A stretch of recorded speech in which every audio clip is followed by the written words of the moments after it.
How an Economy Grows and Why It Doesn't by Irwin A. Schiff.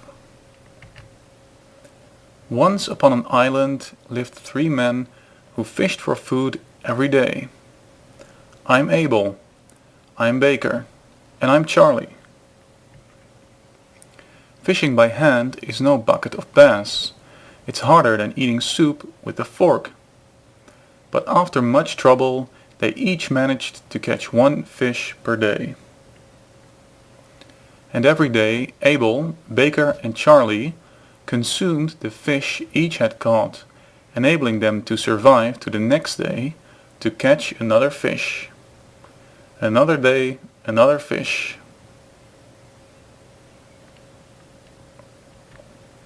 This is survival, and that's about all. And so, in this super simple island society, there are no savings, no investment, no credit. Everything that is produced is consumed. One night, looking up into the star-studded sky, Abel is struck by a thought. There must be more to life than catch, eat and catch. There is. His think box started grinding, and the idea for a fish catcher is born. I'll call it a net. So the next day, I need net materials. You're not going fishing today, Abel. You'll go hungry. Abel is living out a few very basic economic principles in order to improve his way of life. He is under-consuming and he is taking a risk. I am giving up something, eating. It might not even work. At day's end, Abel has completed his net. He has created capital through his self-sacrifice.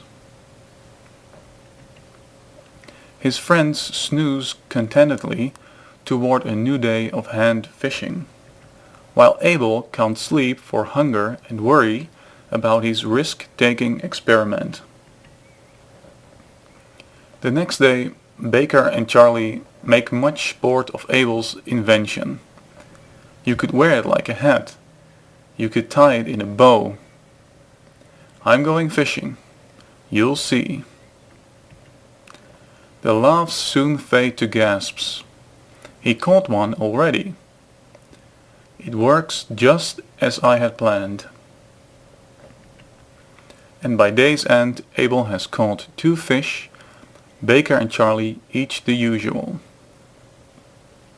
Now I have 1 more fish that I need to consume. I have generated savings. Abel's savings create capital. Since the island society had no store of savings, the island's first piece of capital equipment was derived solely from Abel's willingness to deny himself food for 1 day. Now I don't have to spend every day fishing. Now I have time to build a better shelter, make tools and till the soil. Without a supply of savings, capital, an economy cannot grow. Baker and Charlie soon realized that they could benefit from Abel's net, his capital. Hey Abel, old buddy, let us borrow your net. But Abel is nobody's fool. He remembers his self-sacrifice, hunger, risk. Nothing doing. Make your own net, buddies. But we can't stand to be hungry. Not everybody is cut out for self-deprivation. Besides, we're all thumbs when it comes to handcraft. We might starve to death before we can make a decent net. So how about this? Loan us some of your surplus fish to eat while we make a net. We'll repay you from our net catches. Then if you fail, I have lost my savings. I'd have everything to lose and nothing to gain by making such a loan. He's got a point. A straight loan is no incentive for him. Baker and Charlie's think boxes mesh gears, and a financial idea is born. Interest. Hey Abel, hear this. For every fish you loan us, while we build a net, we'll pay back 2 fish. Now that interests me. If I loan them 4 fish, I'll get back 8 fish. I'll be 4 fish richer without doing any more work. Two-way benefits. But it's not only Abel, the capitalist, who gains. This deal really won't cost us anything, Charlie. Yes, we can use Abel's capital without any personal sacrifice, like going hungry. With the 4 fish we borrow, we can eat while building our nets. And with our daily catch doubled, we can soon repay the 4 fish loan plus 4 fish interest to Abel. It'll really cost us nothing because we'll pay off Abel out of our increased productivity, thanks to his savings. We'll be much better off and soon we'll have capital savings to loan out too. Abel's savings options. 1. He simply might hold on to his savings for possible future emergency use, but of course then they wouldn't grow. Once smoked, they don't spoil. I might want to eat them if I'm ever sick or something happens. 2. He could indulge himself and consume all his savings. 3. He could loan out his 4 fish to Baker and Charlie and get back 8 fish if they succeeded in building nets. If they fail, I've lost my savings. Risk rears its ugly head. 4. But still another possibility struck Abel. Instead of loaning fish, consumption goods, to Baker and Charlie to sustain themselves while they build a net, a capital good, why not use the fish myself? I'll consume 1 fish per day for 2 days while I build 2 more nets. Then I'll still have 2 fish and I'll own 3 nets. Next, I can rent a net to Baker and Charlie for half a fish a day, a reasonable fee. Baker and Charlie will each be able to catch 2 fish per day with the nets. Since I would have caught 1 fish without the net and subtracting half a fish rent, I'm now half a fish richer.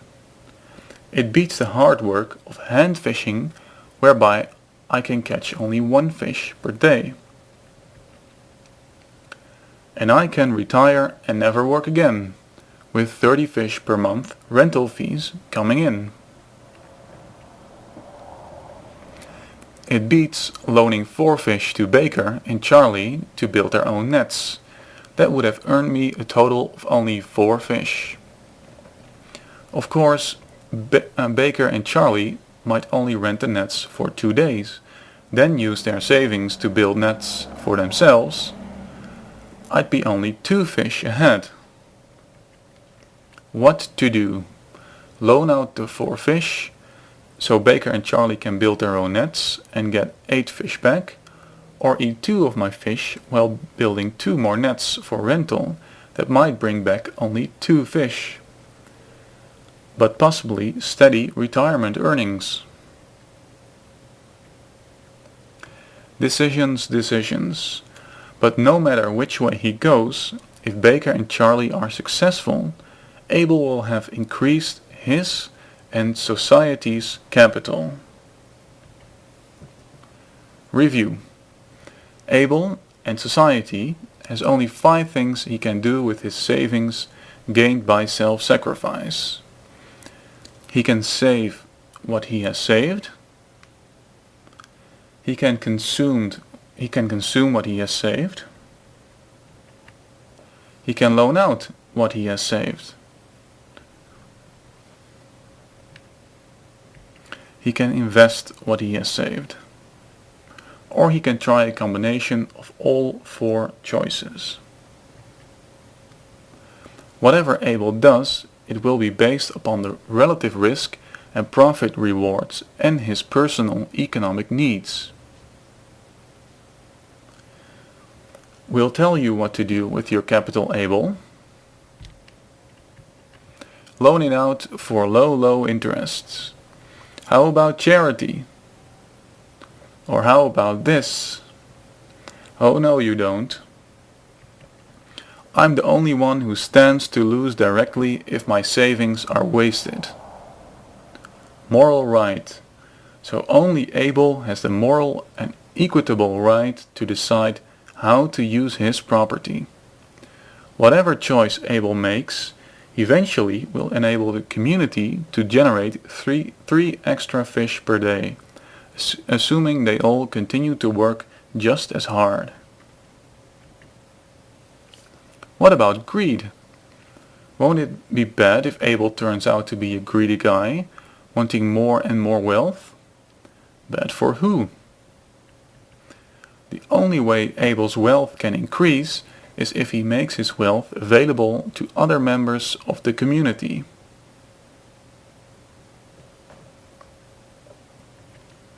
Otherwise, his wealth will stay the same or get smaller as he personally uses it up.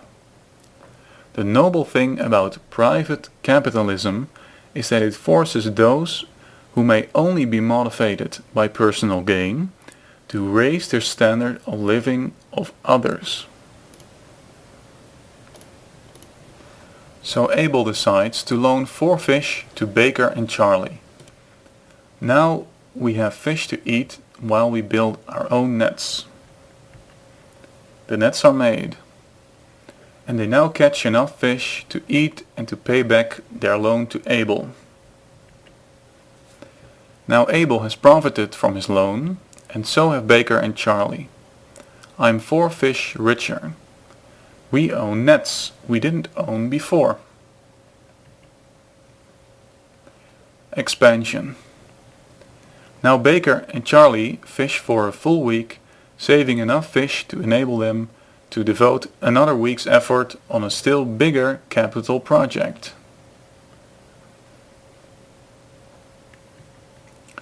Let's build a bigger and better fish catcher. This much larger project requires more and new materials, plus ingenuity. We need tougher stuff like vines and bamboo. The better fish trap. Our big trap catches fish continually. Outside of a few repairs now and then, we only have to gather the fish we want to eat each day, plus some extras to save.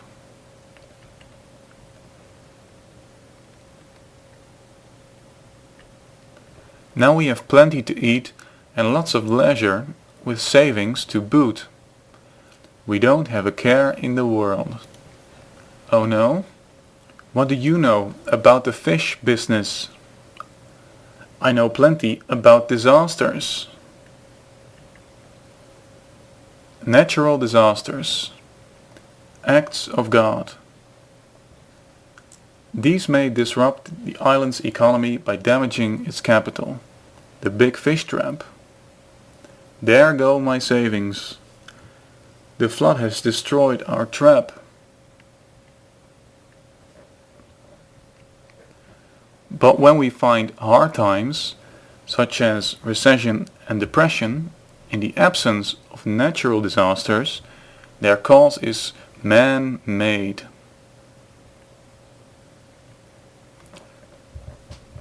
Unnatural disasters. Throughout history, unnatural disasters have been caused by non-productive politicians meddling in the natural economic order to steal the productivity of some for the benefit of others.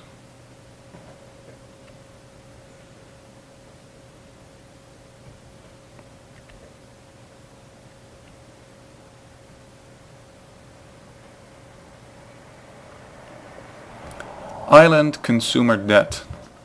Suppose Baker and Charlie approached Abel for a vacation loan instead of a loan for building nets. We're tired and need a rest. Loan us each 2 fish so we can bask on the beach a few days. It will cost you each 2 fish in interest.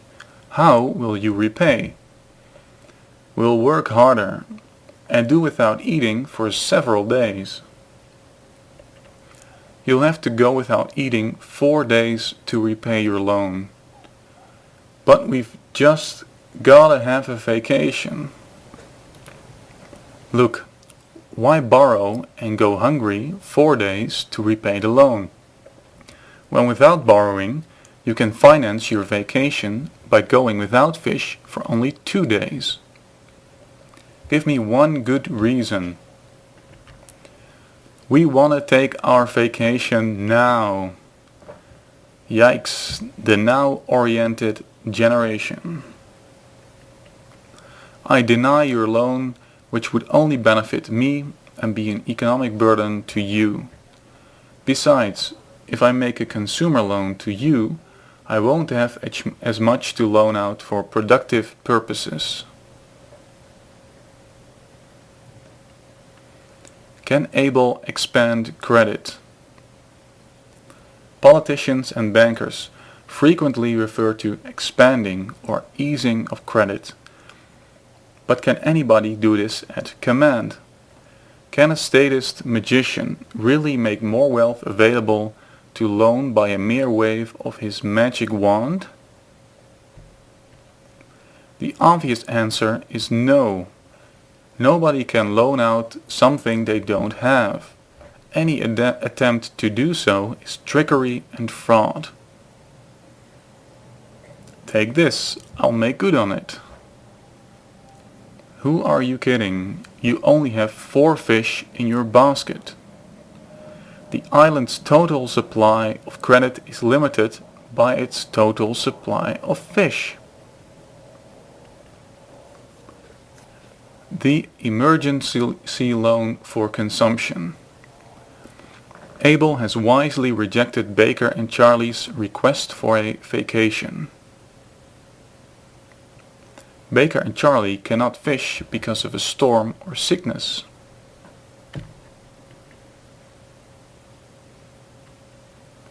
Now, out of compassion, Abel makes a consumer loan out of his sacrificially accumulated savings so that Baker and Charlie can eat and live to work another day. Thanks, Abel. We'll work hard and scrimp and save to pay you back. But suppose Abel had granted the original and needless consumption loan for a vacation. Baker and Charlie squander the island savings having fun on the beach. Easy come, easy go. And then a storm strikes. Who turned out the sun? Head for the cave. It's a hurricane.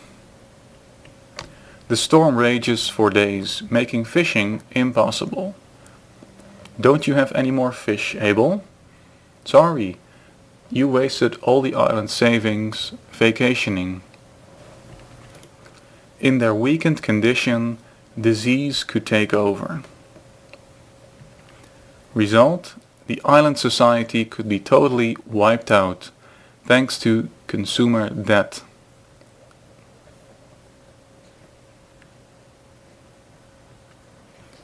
Survival of the savers. If, on the other hand, Abel refused to make the vacation loan, he would have had emergency funds available to weather the storm. We can get by on less because we're not using up energy working. We'll survive thanks to Abel's savings.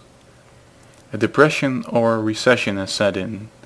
Yes, savings can mean the difference between the life and death of a society.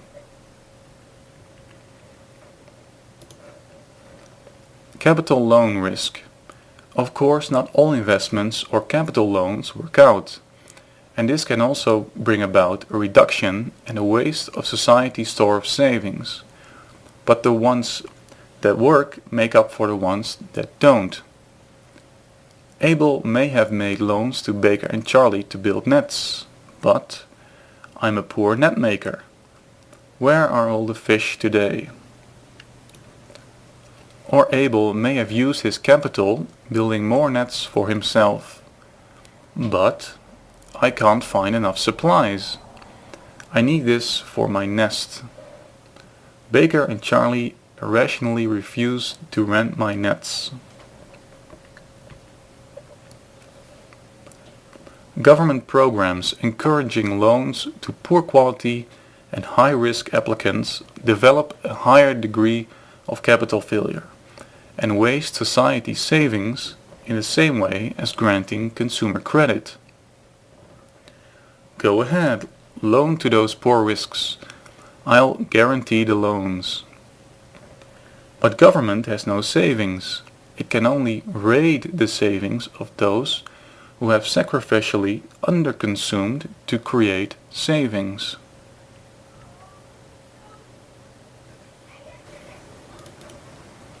Enter the bully. But now let us suppose that while Baker and Charlie were attempting to negotiate a consumer loan from Abel for a vacation, Franklin D., the island's bully, showed up. What's up? Abel won't make a vacation loan to us. He's stingy, he's greedy, he's denying us a much needed vacation. Why you've got 4 fish you don't need, so why don't you loan them to these guys? Anybody else need a loan? My savings really aren't safe anymore, not with that bully around. After this, I'm not going to work so hard, nor sacrifice as much to save. What's the use? Today in America, the influence of politicians on loaning institutions operates in much the same way as Franklin D. to waste savings by encouraging the uneconomic use of credit, and discourage savings by reducing, if not completely eliminating, the rewards of thrift. The island economy grows. Now let's see how the same economic rules that operate in a simple economic society also apply to a more complicated one. Abel's initial willingness to create capital through his own personal sacrifice has benefited many other islanders. Now there are many Abels fishing with their own nets. But not everybody has the skills of net making and fishing. Some islanders borrow fish to sustain themselves while they build the tools of other trades. I make tables and chairs. I'm a hammock maker. There's lots of need for wagons. Boat builders, buggy builders, you name it. The islanders continued to use fish as a medium of exchange. All wages and prices were quoted in terms of so many fish, as were the terms of loans. And since each person on the island consumed 1 fish per day, the island's price structure was related to their daily consumption of fish. However, as the islanders' fish savings increased, they simply did not have the necessary storage facilities. Are you kidding? Burglars always looked there first. And while they would have liked to see their savings grow by loans and investments, individual producers had neither the time nor training to judge the merits of business propositions offered to them. Martha, he's selling shares in the cod liver oil sweepstakes. So, an honest and wise member of the island community, Max Goodbank, seeing a very real business opportunity, enters the scene. I'll build a large storage facility for the island's fish savings. Just what we need. But how will it work? How Fish Savings and Loan Company works. When the Abels of the island underconsume, they deposit the fish savings with Mr. Goodbank. Thanks, Mr. Abel. Here is your receipt.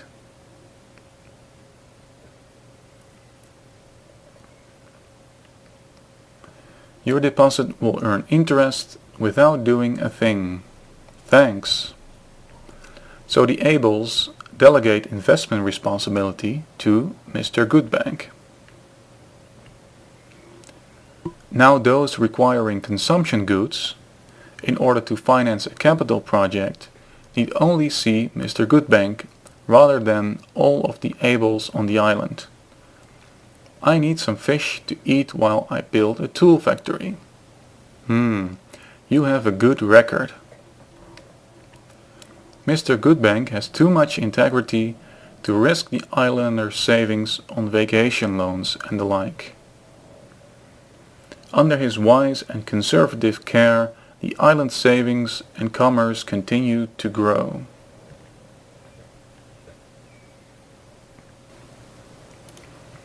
Now several generations have passed since the original Abel made his personal sacrifice of creating the island's first piece of capital equipment.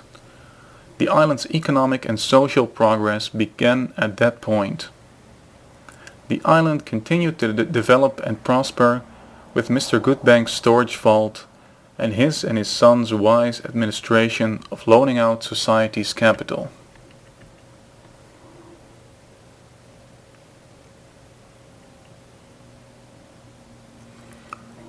Investment decisions continue to be made by individuals. Let's put our fish in the bank.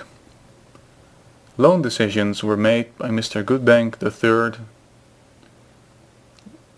Loan denied. Loan approved. Enter many fund. But some investors wanted to take greater risks for potentially greater rewards. No, too risky. I won't chance it. Why don't you loan to the newly formed Sling Flight Company? If that venture really flies, we'll clean up. Mr. Goodbank, true to form, will not invest in high-risk ventures. I believe I can be of service, gents. Who are you? Many Fund is the name. Pool your risk capital with me, and I'll invest those savings in higher risk ventures. Big profits coming, we hope.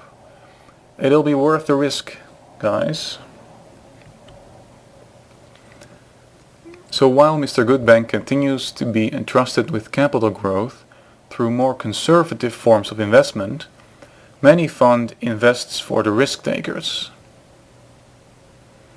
Hooray! Sling Flight profits are soaring.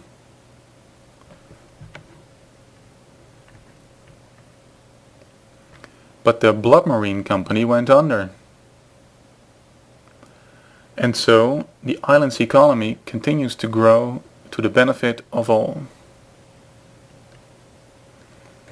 The water supply problem. From the beginning, islanders drew their water from the mountain stream. So most people didn't live or work very far from the water supply. One year, a dreadful drought, a natural disaster, just about wiped out everybody. What could be done as insurance against such a thing in the future? The fertile mind of H.T.O. Peddler tackled the problem. In nature, rain runoff collects in ponds. Let's copy nature. Let's build a big reservoir to collect and save rain for future use. Mr. Goodbank had a receptive ear. And equally important, the island savings were now great enough to fund such a large project. Then we'll construct a network of pipelines, etc., etc. You've got a loan for your project, Mr. Peddler. The Waterworks Project. The Waterworks Project required an investment by the savers of the community of 500,000 fish, enough to support a crew of 250 men for 2 years while they labored. The risk was weighed against success. The project, if successful, would pay for itself and ensure a better future for every islander. The splashing success of the Waterworks project flowed through the island's economy. Pipelines, available for a reasonable charge, brought water great distances. This beats hiking up to the pond. Industry and workers could locate at points remote from the source of water.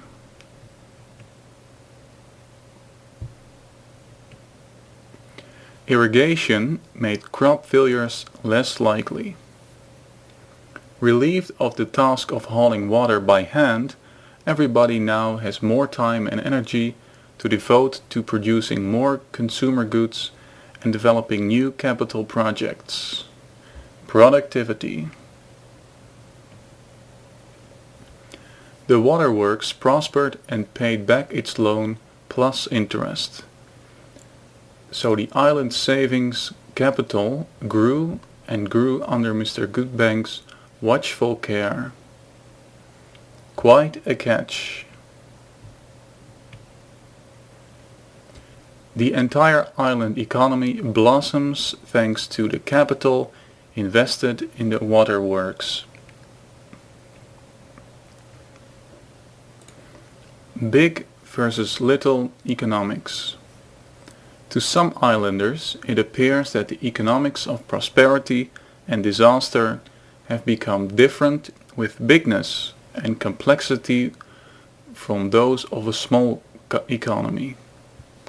Wow, it's a whole new ball of wax or box of gears. But this just isn't true. Basic economic principles do not change with the size of an economy. They are just harder to see because of more complicated agencies and terminology. Direct relationship between self-sacrifice, savings, credit, investment, economic incentive, social and economic progress is always the same. Similarly, principles of math don't change with the size of the problems. It's still addition.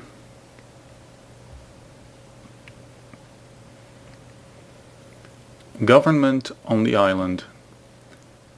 Self-government was the bottom line.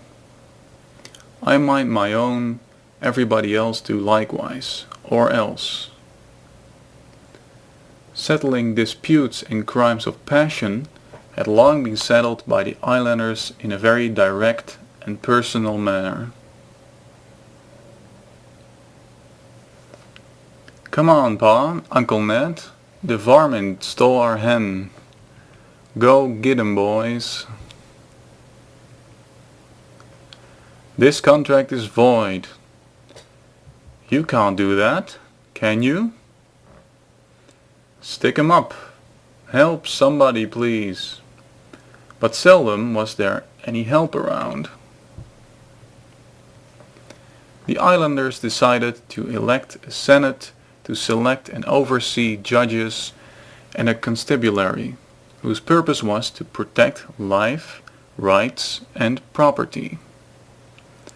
Let's elect 12 senators to do the job. Come on, everybody get out and vote. Hold on, let's decide on a voluntary voting tax. Pay to vote? How undemocratic. It should be free. Indeed. But if a vote costs nothing, it's worth nothing. The ignorant and irresponsible will vote if it's free, and such votes are dangerous. I like the way this candidate parts his hair. Eeny, meeny, miny, moe, one's as good as another. In government, if you want a say, then you've got to pay. Okay. It'll help defray the costs of government too. Let the stupid and who cares citizen stay home. If he pays to vote, he'll pay more attention to the issues and the candidates. Hold on. Mr. Goldsmith is rich. He should pay more to vote. Why is that? Rich and poor alike will receive the same benefits from government, protection of life, liberty and property. Like going to the theater, the price is the same for everybody. Each person enjoys the same entertainment. Okay, you win again, Mr. Justice. Everybody should pay the same to vote. Huh? Look who's coming to vote. Hold it, Sonny. You're too young to vote. What does age have to do with it?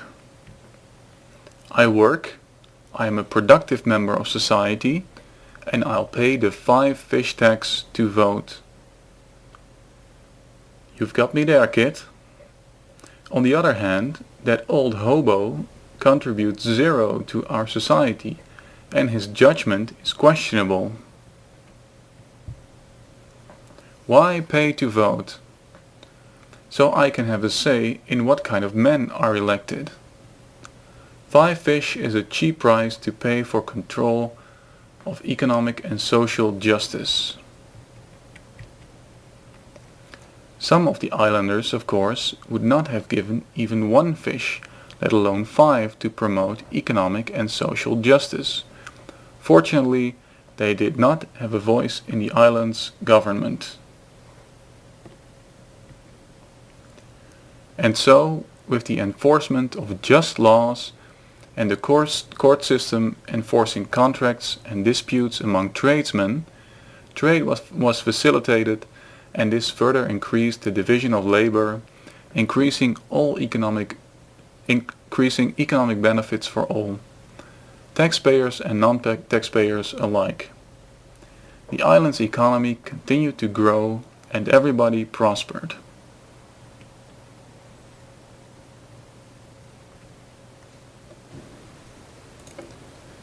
Democracy rears its ugly head. A few more generations pass, and the political complexion of the island has changed. In a burst of democratic fervor, everyone on the island has been given the vote.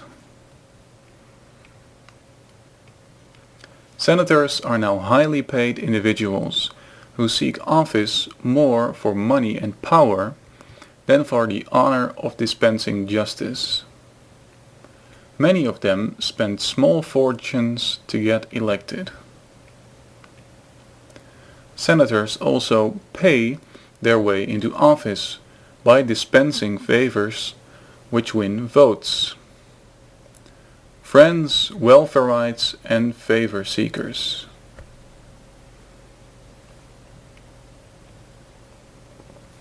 Hey, what about me?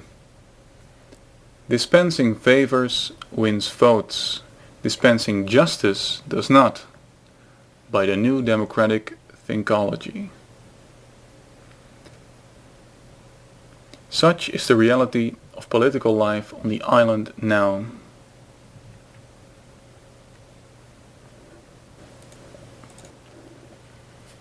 The courts. The court still theoretically dispensed justice, but the quality of justice had suffered, because of the kind of judges the senators were now appointing. "You're a good party man, Governor Gavel. You're in. You can count on me, old buddy." Worse yet, the legitimate courts were replaced by a host of new administrative courts set up by the Senate to administer a quagmire of new laws they had passed. These courts function outside the real legal system and are controlled by the Senate. What constitutional rights? Guilty. Prove you're innocent.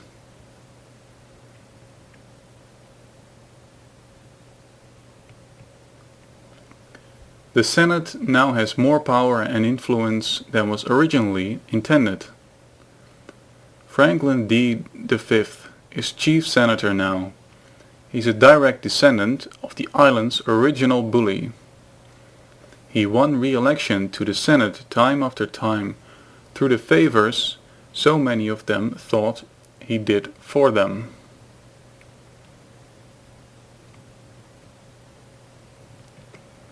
But all the time, as a senator, he was doing favors for them with their own money and overcharging them to boot. "Bless you, and vote for me. Praise the Lord of the island." Franklin's taxing arm is very big, but his favor arm is emaciated. Now Franklin was always looking for new ways to bestow vote-getting favors to keep himself in office. The new director of the bank, Seymour Goodbank, a direct descendant of Max Goodbank, the bank's founder, is rejecting a number of requests for commercial and consumption loans. There must be a way to use these rejected loan applicants. "Sorry, I'm a conscientious guardian of the island's savings." Stingy, tightwad. Franklin had a bureaucratic brainstorm, and the Senate passed a new law. Easy to get government loan, low interests.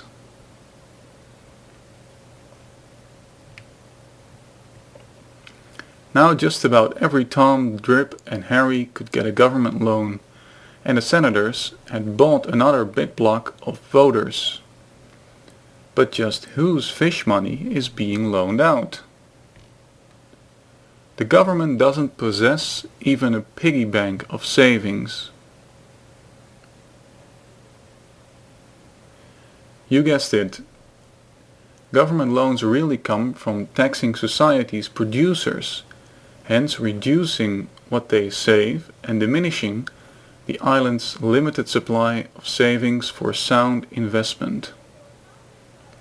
Now that everyone votes, everyone also has to pay taxes. But most of government loans were made in a more sneaky and indirect way. The government issued big batches of Franklin Reserve notes. All I need is paper and ink to make loans. Huh? What do we do with these pieces of paper? Why, just run down to the bank with your Franklin Reserve notes and turn them in for fish. Neat. What can I do? They made it a law. Now a saver's claim to fish he had worked for and deposited, as evidenced by his deposit book, was no better claim to his productivity than what could be withdrawn with Franklin Reserve notes.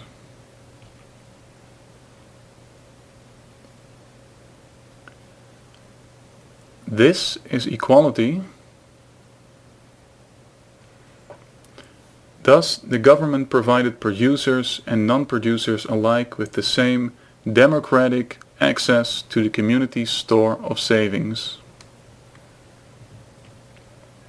But no matter how you slice it, Whether a man's property is taken by a thug or by a funny money scheme, it's still called theft. Let Big Brother do it. The only difference being that some thieves let the government do their dirty work for them. But eventually, even those who claim favors from government realize that government's bite is bigger than its benevolence. It takes a lot just to keep my machinery running.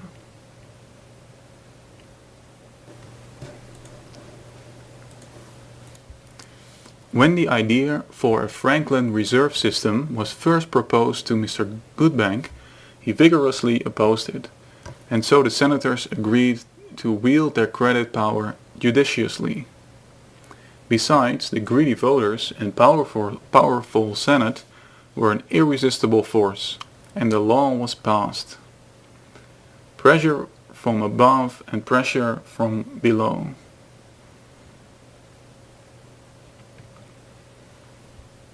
But after the law was passed, it was soon amended to remove restrictive passages, and promises of government's responsible use of credit were soon forgotten. And so, at the end of the first year, a large volume of fish had been withdrawn from the bank by means of Franklin reserve notes. This is disastrous. Instead of the savers having a profit this year, they've suffered a loss. Now I can return only 9 fish for every 10 I put in. If the savers find out, they may withdraw their fish and quit using my bank. So Moneybags is out of business. So what? Who cares? Everybody should care, sir. The whole island is dependent upon savings. So, people will just save their money at home. See here, Mr. Forgetful, that will put us back many years. There will be no pool of capital available to maintain the capital equipment we now rely on, much less capital for new projects. Goodbank was thinking of the waterworks, now greatly expanded to furnish water to the remotest corner of the island. The waterworks now employed 150 workers to maintain its system. It took 55,000 fish a year just to feed them. If savers quit saving fish at the bank, there would be no way to feed the waterworks workers.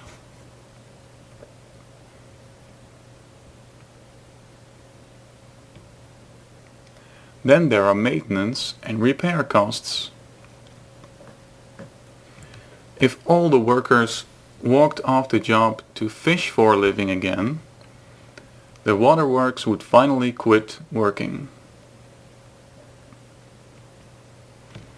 And the island's entire economy would be in big trouble, as people would have to relocate near accessible water again. Back to the old bucket toting again. I haven't found a new job yet. I can't let that happen. Senator, Senator. Goodbank spills his troubles to Franklin. Once the savers on the island realize that they are losing their savings stored at my bank, they will stop saving. You will then see our whole economy collapse, like watching an earthquake in slow motion. Don't get so excited, Goodbank. Why should the savers have to know that their savings are shrinking and not growing? Why, it's now December. In a few weeks I'll be giving all depositors their annual statements. Instead of having the usual 12 to 13 fish per 10 saved, each depositor will only have 8 or 9. Tut tut, Goodbank. We of the Senate are foresighted. We'll fix it so the savers can't tell they're coming out short. Bring on the fish technicians. Look, we've been collecting discarded fish skins and skeletal remains with head and tail. Now let's open up a genuine dried fish. Scalpel, fish, glue, action. What's going on? They're taking some of the meat from the genuine dried fish and putting it around a skeleton and covering it with an old fish skin. And presto! What was once garbage now looks like a genuine fish. Now we have two fish. Amazing. We'll use these official fish for money, and the depositors will get wise. See, your official fish looks skimpy next to a genuine dried fish. Official fish need not be that small. We'll make 5 official ones of every 4 real ones, so they'll only be 20% smaller. In addition, we'll pass a law to prevent islanders from comparing the real fish. Yes, pass a law. We'll say our scientists have discovered the dread pollutio disease in fish, and will require everyone to turn in their genuine fish for officially decontaminated fish. The decontamination process will help explain why official fish look a little funny. For society's protection, any islander caught storing, selling or eating contaminated unofficial fish will be punished, fined and imprisoned. Also, it'll be against the law for anyone but an official fisher to catch fish from the sea. No fishing allowed. Senate Law number 666, this means you. You'll need lots of undamaged fish remains to make this operation work, Senator D. We'll merrily pass another tax. In addition to his regular fish tax, each citizen will be required to pay a tax of 365 fish carcasses and skins per year. Why would citizens turn in their fish carcasses and skins in good condition? We'll tell them that to prevent pollution, all fish remains will be processed through our special disposal system, and that only remains in good condition can pass through our equipment. No one will get tax credit for remains turned in poor carcass condition. But wait, in the long run this won't work. Eventually the real fish supply needed to support consumption requirements for capital replacement and growth will disappear. The whole economic structure of the island will collapse, pointed out Goodbank. We know, but it will work till after the next election. We can worry about it then. Meanwhile, Goodbank, this will give you enough official fish to pay this year's interests. 1 fish earned for every 10 fish saved. This scheme will enable us to establish a great society. Well, Seymour Goodbank, you will go along with this, won't you? Absolutely no. It's fraud, deception. I was afraid of this. Great society indeed. It would be a great swindle. If there's one trait you senators have in common, it's dishonesty. I'll close the bank and tell the people to save their fish at home before I go along with. We've heard enough. Guards. Goodbank's parting words fall on deaf ears. Get Chesley Barton in here. Thieves, murderers. Chesley, you're the new director of Fishbank. Under our supervision. Where's my rubber stamp, senators? The next morning, Why, it's Seymour Goodbank, Spotty. Yes, and it's plain to see that he died of natural causes. We'll have a spectacular funeral. Eulogies washed with crocodile tears are offered. But how could the islanders have known that not only had they buried Goodbank, but the island's tradition for honest banking as well? Chesley Barton now executed Franklin's scheme, and it worked. The transition from genuine fish to official fish was made. The islanders never suspected the dishonest relationship between their senators and the banker. But as time passed, many more Franklin reserve notes were issued, so many more official fish had to be made from real ones. Official fish became smaller and smaller. Eventually, official fish were half the size of real fish. As a result, the islanders now consumed 2 fish a day instead of 1. A double blue plate special, please. Prices, which had been geared to the islanders' daily fish consumption, were now double what they had been before Franklin reserve notes had been introduced. Why are prices going up? Inflation. Inflation's cause. Walter Hickel, a local fish merchant and the island's part-time economist, had a theory. Inflation is caused by a cost price fish push. We can stimulate the economy by holding down price increases to about half a belly a year. The government bubbled over with explanations. Why, you're consuming twice what your forefathers did. Inflation is merely the price of prosperity. Prices have gone up because we're so prosperous. You're demanding more and spending more, and you're wasteful.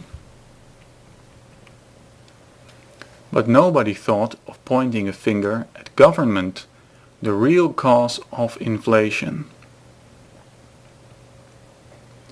Since official fish were now so much smaller than normal fish, the government was forced to pass yet another law. We had better do something to prevent fishermen from noticing how large real fish are. I'm one step ahead of you, that one. We'll say that our scientists discovered that fish taken directly from the sea emit harmful radiation.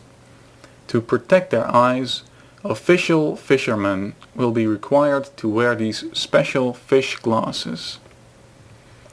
This way, we can keep our scam going indefinitely. In addition, to assure the islanders that their fish were safe in the bank, the government created the FDIC, Fish Deposit Insurance Corporation. This law will show the public how concerned we are about their savings. Yeah, and if they think their savings are insured, they won't notice how they are shrinking. So the government and the bank continued to manufacture smaller and smaller official fish, and more Franklin reserve notes were issued. Wages and prices, therefore, continued up. And by the time official fish were only a third the size of normal fish, prices were up 200% from what they had been prior to the circulation of Franklin reserve notes.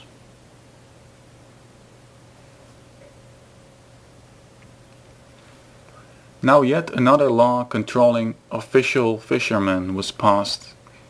They mustn't even touch the real fish. The new fishing regulations prohibited fishermen from emptying their nets. Only government fishing coordinators could do that, to promote the general welfare. The fish disease is getting worse. There's only enough immunity serum for us. We'll relieve you of your catch and pay you in Franklin reserve notes. I guess so. It's the law.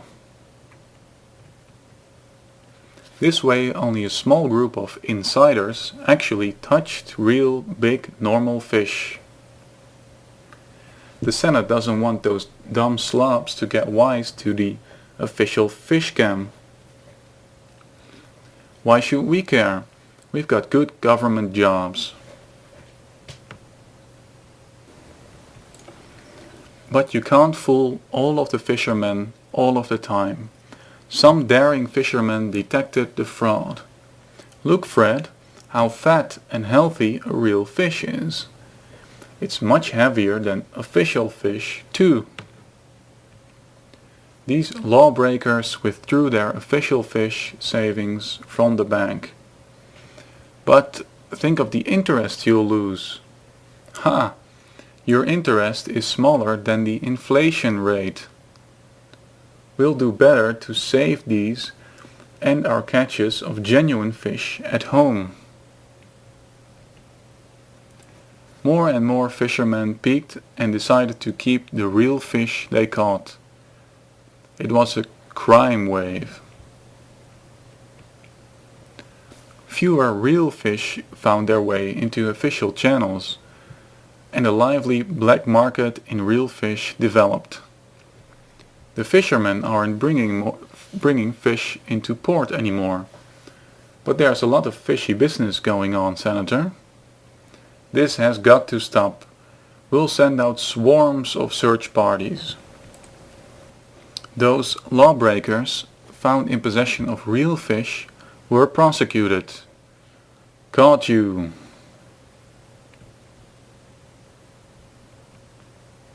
Crime doesn't pay.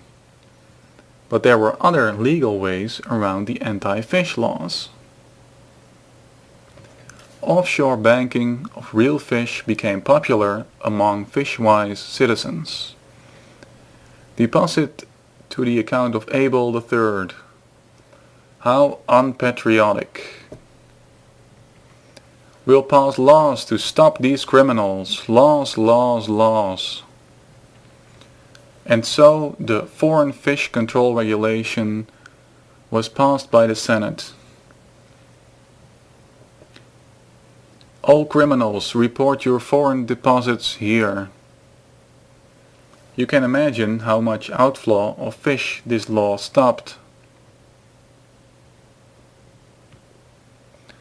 The Senate passed still more legislation, supposedly to apprehend criminals, and now islanders leaving the land to travel abroad are targeted. Halt, you can't take more than 10 official fish out of the country. But it's our vacation. It's also our money.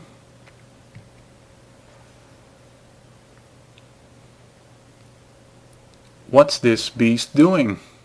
Hey, that's Snort, our currency sniffer. Snort's snoot is trained to detect Franklin reserve notes. You also cannot take more than 10 of them out. But why?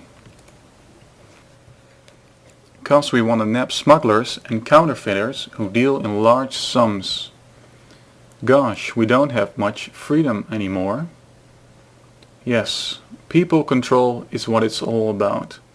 The politicians don't want honest citizens hedging against inflation by investing abroad. Holding a tight rein is the name of the game. As official fish got smaller and smaller, it made more economic sense for real producers to spend more time hiding one fish than catching 7 real fish, which they were compelled to turn into government for Franklin reserve notes.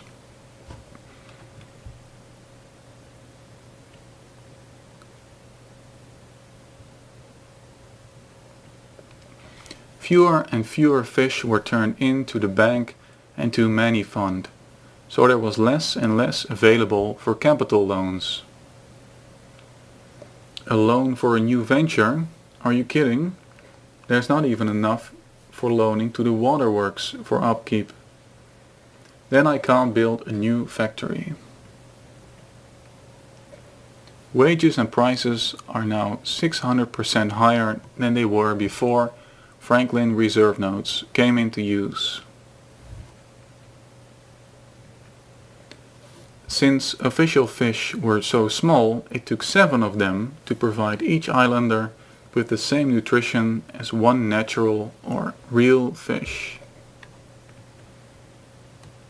Since fish deposited in the bank were losing value so quickly, islanders were encouraged to save less, while many simply discontinued saving completely.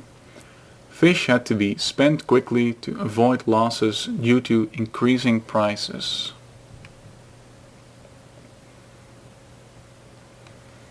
Unemployment grew in all sectors of the economy, since there was now less savings available to industry to finance its capital needs.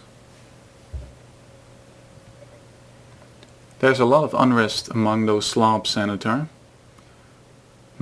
Those slobs are also voters. This is serious. So Senator D dipped into his think tank for a solution to the unemployment problem. Bingo, I've got another brainstorm. Unemployment insurance will save the day.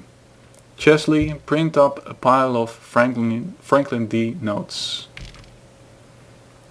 1 for you and 1 for me. Yes, that's it. We'll pay the unemployed voters with new notes. All we need is paper and ink. And the unemployed bought voters rush down to the bank to redeem their Franklin D notes for what little is left of the dwindling deposits of official fish. It's a run on the bank.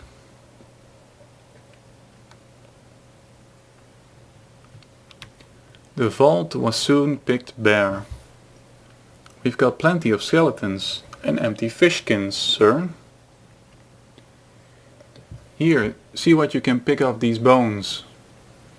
But this is a 10-fish note. What about me?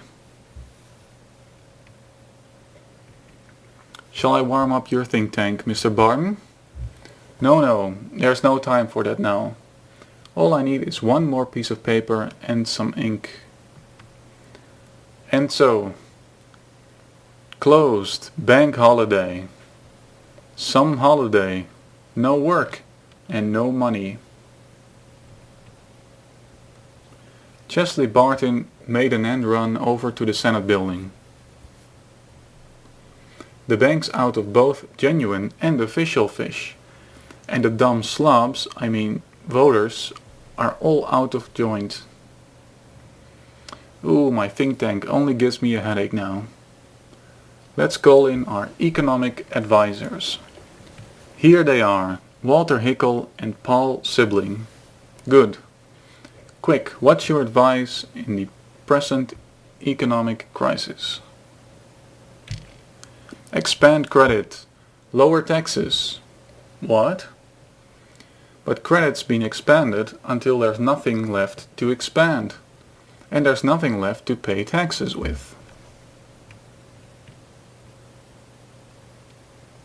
Can't you birds do any better than that? A chorus of discontent rising from the streets. We want jobs. We need money. Our economists are working on a new plan now, folks. Expand credit. Lower taxes. What's new about that?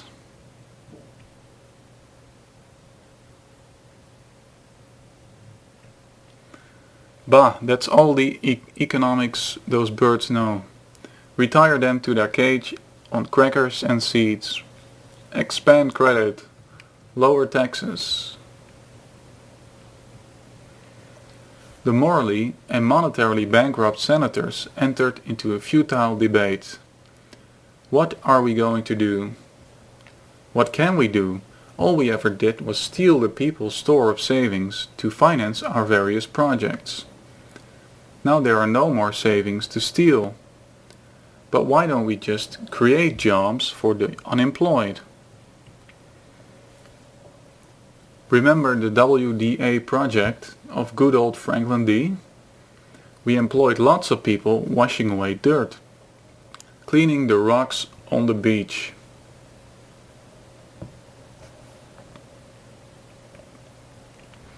Let's simply create jobs again. How dense can you get, Cassidy? Government creates nothing. All we ever did was steal the community store of savings with taxes and Franklin reserve notes and divide up the loot among the voters, after taking our own big chunk. Then how are we going to pay off all those bonds that we sold to the people, telling them to invest in the island? We can't. And the bonds we gave to the bank in exchange for Franklin reserve notes we distributed, we can't pay for anything. Give us jobs, give us money. But those stupid voters still believe in us. This is awful. Into your think tank, Franklin. Save the island with another con. No way, Jack. There are no more foxy fixes to pull off. All we're left now with is the truth. And then Franklin D. uttered the only honest words of his entire political career. Friends, islanders, countrymen, I think the time has now come for all of us to start fishing, and quickly.